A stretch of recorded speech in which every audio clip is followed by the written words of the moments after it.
নামাজ পড়তে গেছে, সিজদাতে গেছে, দুই চোখ দিয়ে অলরেডি রক্ত বের হয়ে গেছে। মেয়ের রক্ত বলছি খাইতে পারে না, গলা দিয়ে কিচ্ছু খায় না। তারপরে ও চলে যায়, তার কিছুদিন পরে ডিভোর্স হয়ে যায় আমাদের। তারপরে আমি আরো ভেঙে যাই মানসিকভাবে, কারণ আমাদের রিলেশন করে বিয়ে হয়েছিল। অ্যাক্সিডেন্ট মানে সুইসাইডও করতে লাগে, সুইসাইড করেও ফেলছিলাম।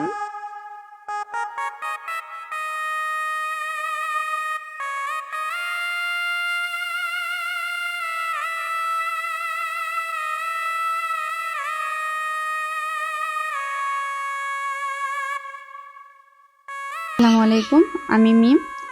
আমি আমার ক্লাস 9-এ বিয়ে হয়। ক্লাস 9-এ বিয়ে হয়। 6 মাসের সময় আমি আমার মায়ের বাড়ি থেকে বাবার বাড়ি শ্বশুর বাড়ি যাচ্ছিলাম। শ্বশুর বাড়ি যাওয়ার সময় চাইপাড়া আমি রোড অ্যাক্সিডেন্ট করি। সড়ক দুর্ঘটনায় আমার হাত, পা এবং কি মাথায় চোট লাগে, গুরুতর চোট লাগে।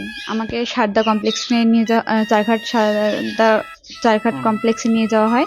ওখানে আমাকে সাধারণত ট্রিটমেন্ট দেয়, মানে সেলাই, তারপরে হাত ব্যান্ডেজ এগুলো করে। তারপরে আমি বাসায় আমার শ্বশুরবাড়ি চলে যাই। শ্বশুরবাড়ি থেকে আমার মায়ের এখানে আসি।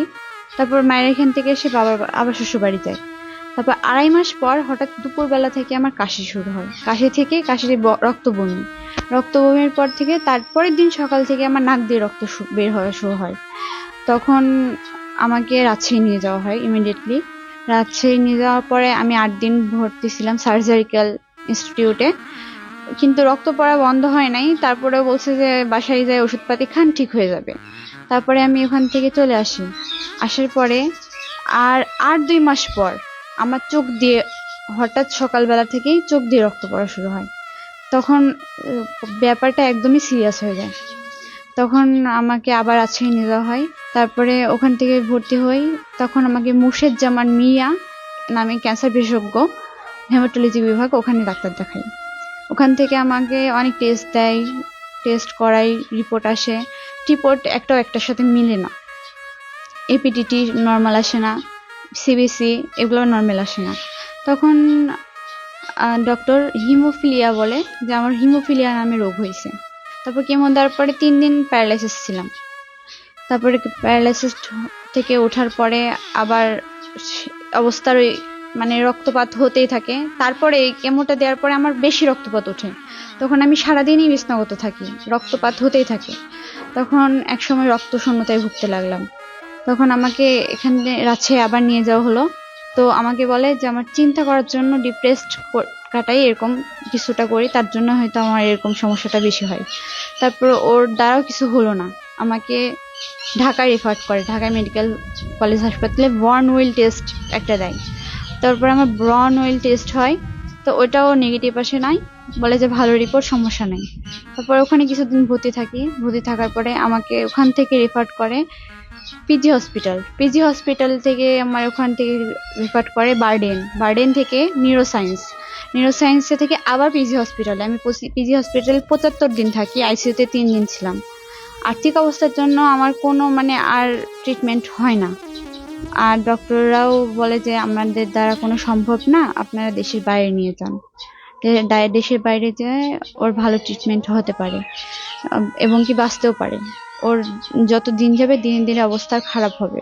হ্যাঁ, আমাকে বলছিল যে ক্যান্সারের প্রত্যেকটা সিমটমই আমার মধ্যে আছে, কিন্তু ক্যান্সার এটা ওরা মানে দিতে পারতেছে না, এই রেজাল্টটা একদম পারফেক্ট দিতে পারতেছে না।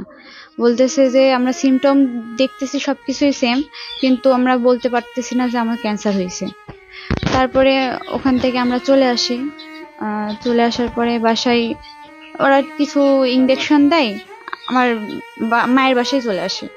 আমার হাজবেন্ড আমার সাথে তার আগ থেকে মানে যোগাযোগ অল্প অল্প করে, মানে যোগাযোগ আর তেমন করে না।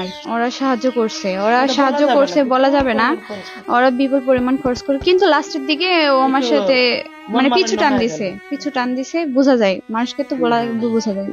পিছু টান, কথা বলা বন্ধ করে দেয়, খোঁজ খবর। আমি যে আইসিইউতে ছিলাম তারপর আমার হাজবেন্ড আমার খোঁজ নেয়নি।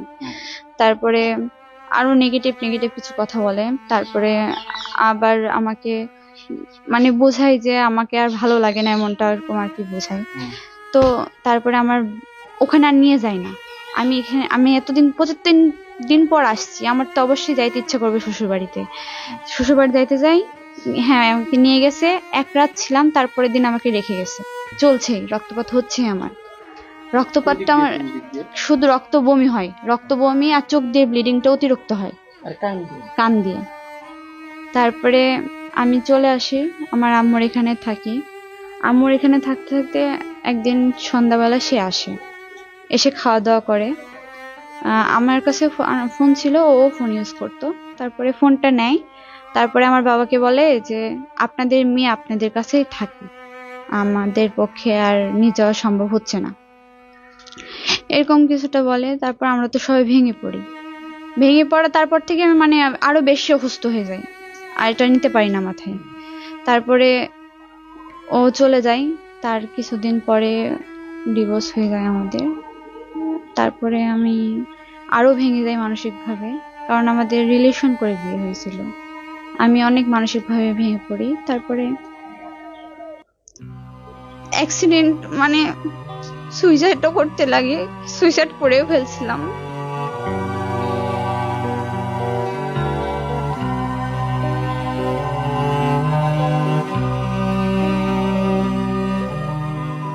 আমি সুইসাইডও করে ফেলি, মানে ও আমাকে ছাড়ার 18 দিন পরে বিয়েটা করে ফেলে।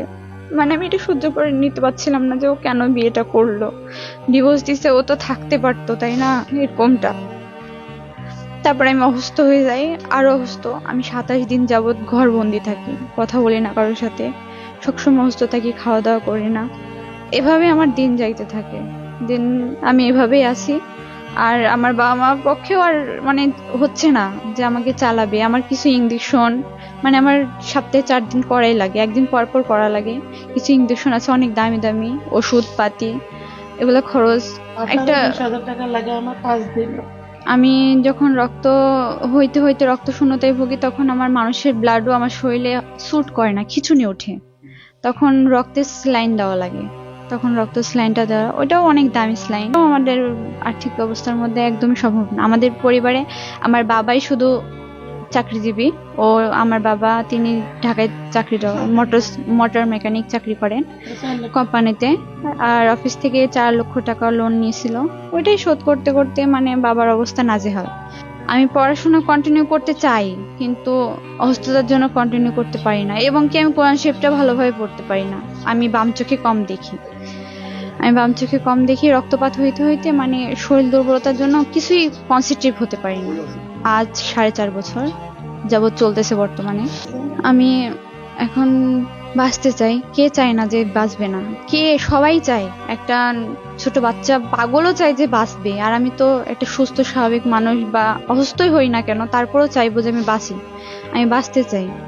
আর মানুষের সহযোগিতায় যদি আমি বাঁচি, এটা আমার জন্য অনেক সৌভাগ্য হবে। আমি সবার মাঝে ফিরে থাকতে চাই, বা সবার মাঝে স্বাভাবিকভাবে চলতে চাই, ফিরতে চাই, পড়ালেখাটা কন্টিনিউ করতে চাই। যেমন আমি কোরআন শরীফটা অনেক পছন্দ করি পড়তে, কোরআন শরীফটা পড়তে চাই। সবাই আমাকে বাঁচান। ক্লাস 9 থেকে এই অবস্থা, পড়ালেখাও করতে পারে না এই অসুস্থের কারণে। এমনকি আল্লাহর কোরআনের অক্ষরটাও পড়তে পারে না। কোরআনকে পড়তে খুব ভালোবাসে। অনেক স্বপ্ন ছিল আমার মেয়ে সায়েন্স নিয়ে পড়ালেখা করার ছিলাম, সেই স্বপ্নটাও হয়নি। আপনাদের সহযোগিতার কারণে আমি সবার কাছে হাত বাড়াইছি, সবার মাঝে যেন আমার মেয়েটা হাসি খুশি জীবন কাটায়। পরিবারে কে কে আছে? আমার পরিবারে আমার স্বামী ছাড়া ইনকাম করার মতো আমার কেউ নেই। প্যারালাইসিস, আমার স্ট্রোক, আমার চিকিৎসা করতেও পারি না, মেয়েকে করাই। তবে আপনারা সবাই মিলে 10 লাঠি 1 বোঝা, সবাই মিলে বড় ছোট যে যেখান থেকে পারেন আমার মেয়েটাকে আপনারা বাঁচান। আর্থিক অবস্থা দিয়ে হোক, 2টা কথা দিয়ে হোক, বা ডাক্তার দিয়ে হোক, যে প্রকারে পারে আমার মেয়েটা সুস্থ সবল জীবন ফিরে দেওয়া ভিক্ষা চাচ্ছি সবার কাছ থেকে। নামাজ পড়তে গেছে, সিজদাতে গেছে, 2 চোখ দিয়ে অলরেডি রক্ত বের হয়ে গেছে। মেয়ের রক্ত মুছি, খাইতে পারে না, গলা দিয়ে কিচ্ছু খায় না। ডাক্তার বলছে ট্রিটমেন্ট নাই, যত দূরত্ব পারি চিকিৎসার জন্য যাও। আমাদের আর্থিক অবস্থা কোথায় যেতে বলেছে? ভারতে, মানে দেশের বাইরে। কত টাকা খরচ হলো? প্রথমে বললো 8 থেকে 10-12 লাখ টাকা লাগতে পারে। 2.5 মাস 3 মাস ওখানে রাখবে সিএমসিতে, রেখে ট্রিটমেন্ট দিবে। দেওয়ার পরে দেখে যে স্বাভাবিক আসছে, একটু স্বাভাবিক, তাহলে পাঠিয়ে দিবে। পরবর্তীতে হয়তো 3 মাস কি 2.5 মাস পর আবার যেতে হবে। আমার এত দুর্বল টাকা পয়সা, আমার আর্থিক অবস্থা নাই বাবা। আমি ছোট বড় সবার কাছে আমি ভিক্ষা চাচ্ছি আমার মেয়েটাকে সবাই বাঁচান, সবার কাছে যেন হাসি মুখে আমার মেয়ে জীবন কাটায়।